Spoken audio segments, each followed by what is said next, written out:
Hey, if you're finding something meaningful in these weekly episodes, check out Comment Down Deeper, as you'll also get access to the morning affirmations. 2 minutes of morning affirmations every weekday to encourage you to put the first foot on the floor out of bed. Check it out at commentdownpodcast.com and look for Deeper. Have you ever been driving somewhere ordinary and passed an exit that you didn't take, and then you felt like this small tug for a road you've actually never driven? I mean, maybe it's a literal exit, the one that heads towards the town that you almost moved to, right? Or maybe it was a little less of a road than a moment.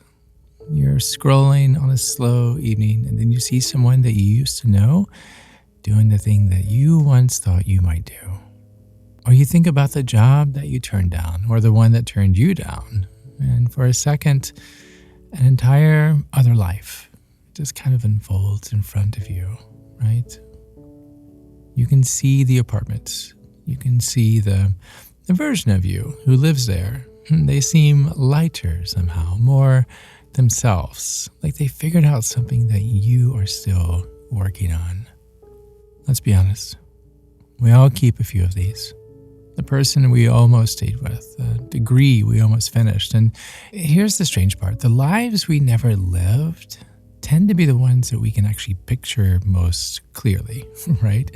And the real one is full of just your everyday and dishes and small disappointments. But the almost life is polished. It's warm and always slightly better lit and never had a bad morning. And every time we visit it, a quiet question follows us back out.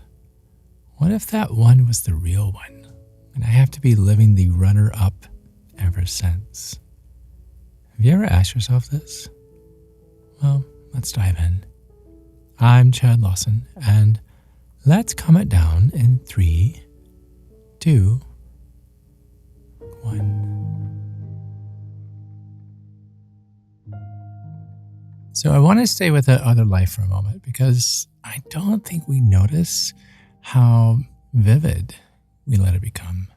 I mean, it's easy to assume that we only think about the roads we didn't take once in a while in some poetic mood. But for a lot of us, the almost life runs quietly in the background of the real one. You are at dinner, and part of you is pricing out the version where you moved away. Or you get passed over for something, and within seconds, you're back on the road that you didn't drive, certain it would have led somewhere better. I mean, none of this looks like anything from the outside, if we're honest. You're just eating, you're working, you're talking, but you're maintaining this second life, and maintaining it costs you something. It costs you the meal in front of you, because you're only half tasting it. It costs you the person across the table because you're comparing them with someone who never had to do the dishes or be tired or misunderstood you. Mostly it costs you the quiet freedom to just actually be here in the life that you chose without treating it as the version that you got stuck with. Because that is what the almost life slowly does. It turns your real life into a second place finish, right? To 1,000 small comparisons you barely notice making. And real life can never win that contest. Did you hear that? Real life is not going to win that contest. It is competing against a life that was never required to be real. I hope you heard that. This secondary fictional life is just that. It's fiction. So why do we keep going back? I mean, nobody spends years grieving a road that they truly didn't want. We return because something in that unlived life still feels like it's carrying a piece of us. I mean, underneath the wondering, there's this convincing belief, right? It says that somewhere back there was a right answer, and you either found it or you missed it. And the ache you feel now, That's the proof that you missed. It says the best version of you was left standing on the road that you just drove past. That belief did not come from nowhere. Most of us were raised to picture our lives as a series of correct and incorrect turns, right? I mean, pick the right school, pick the right person, the right city, and all of a sudden your life clicks into place like a lock accepting the right key, right? So when life feels ordinary or simply not what we imagined, the mind reaches for the most logical explanation available. Oh, well, I mean, obviously, I must have turned the wrong way, right? We tell ourselves the good life is real and it's out there and I just walked away from it. And it's convincing because it feels like it gives you something to do, right? If you choose wrong, then in theory, you could still find your way back. And if we're honest, I mean, these days, the almost life has help. I mean, it used to be you could only imagine the road you didn't take, right? Now you can watch someone else drive it right there on your phone, standing in front of what looks exactly like the life that you pictured. Yeah, you're seeing the highlight reel, of course, right? But at 2 in the afternoon on a slow day, it does not feel like a highlight reel. It feels like proof. But here's something I want you to consider, and I'm going to say this as gently as I can. The almost life is perfect for exactly one reason. Are you listening? Because this is really important. I'm going to say that part again, actually. The almost life is perfect for exactly one reason. You never had to live it. It has no bad mornings because you were never there for its mornings. The other you, the lighter one in the better lit apartment, would have had their own slow afternoons, their own version of the thing that is hard for you now. The road you didn't take would have become, in time, a road with traffic on it. Every life does. So the almost life was never a better life that you missed. It wasn't. It was a feeling you have not finished wanting. Here, look closely, and it's usually not the whole life you're grieving, but one thing inside it. Maybe it's a sense of adventure, or a kind of closeness, or a version of yourself who is braver, or just more awake. And I'm not going to soften this part because it's really honest. So, sorry, not sorry. You will never actually know how the other road turned out. You won't. You do not get to run both lives and compare the endings, okay? The wondering is not evidence that you chose wrong. It's just a shape the mind makes when it loves its own life and knows it only gets to live one of them. So let me offer you 2 small things to try this week. The first is to finish the daydream honestly, okay? It sounds easy, but it's not. The next time an almost life shows up, don't push it away. Don't. But don't leave it perfect either. Follow it all the way through. Picture the ordinary Monday in that other life, the bad morning, the argument that would have happened there too, right? Not to punish the fantasy, but to let it become an actual life instead of a photograph.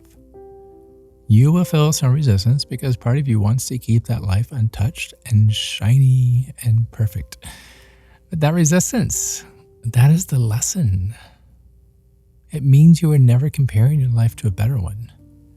You are comparing it to a feeling that you did not want to put down. Do you understand that? And then the second is to name one thing that almost life keeps offering, and then find its smallest real version in the life you already have here. But be specific. If the road not taken is really about adventure, well, what is the smallest genuine bit of adventure available to you this week? And if it's about closeness, who have you been keeping at a comparing distance? The almost life is not a map to a place that you should have gone. It's not. It's a note. It's a note in your own handwriting about something that you still want. And most of the time, hear me, the thing it is pointing at is not the other road at all. It's just a few feet away in the life that you are standing in right now.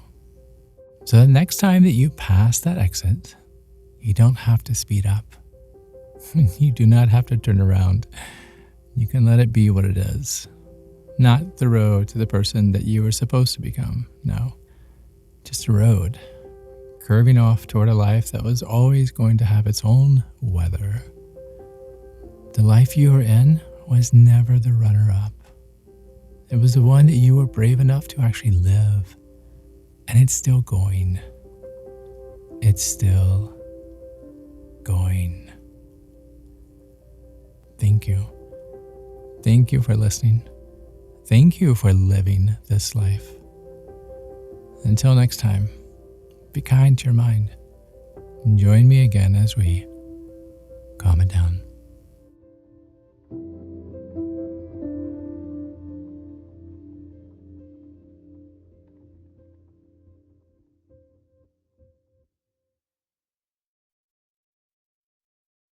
To find more episodes of Calm It Down, see where I may be appearing in your area, or just simply want to know where to send me some chocolate chip cookies, visit calmitdownpodcast.com. This podcast was written and produced by yours truly, Chad Lawson, composer, pianist, and nationally recognized Sweet Tooth. The views, expressions, and techniques in this episode are of my personal opinion and not intended, nor should they, serve as a substitute for medical advice or diagnosis rendered to you by your individual doctor or other healthcare provider. Only a licensed physician should evaluate your situation, provide a diagnosis, or render other medical advice to you, and you should only act upon the advice of this physician. Now, I'm an extreme empath by nature, but my profession is that of a composer and pianist, not a licensed therapist or physician. I hear from thousands of listeners how my music has helped them through various stages of emotional needs, and I simply want to offer this in future podcast episodes to aid those needs. So to find a list of licensed professionals in your area, please visit calmitdownpodcast.com. And if you've enjoyed today's episode, please leave a review, or better yet, share it with a friend. While it takes less than 60 seconds to do, its impact will last for years to come, as every little bit helps in growing the awareness and the importance of mental and emotional health. Thank you for listening. Thank you for living. And until next time, be kind to your mind and join me again as we calm it down.